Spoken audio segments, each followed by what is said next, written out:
Hello friends, how to take care plants in rainy season. During rainy season, your plants look greenish and you can see many blossom. Not to ignore to empty the under plate. You discard only the water and put the earthworm again into the soil. Check the drainage hole.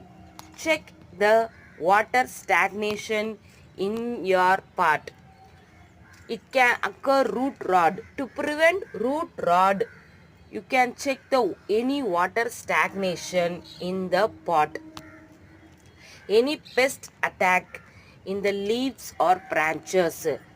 You can spray neem oil in 1 liter of water.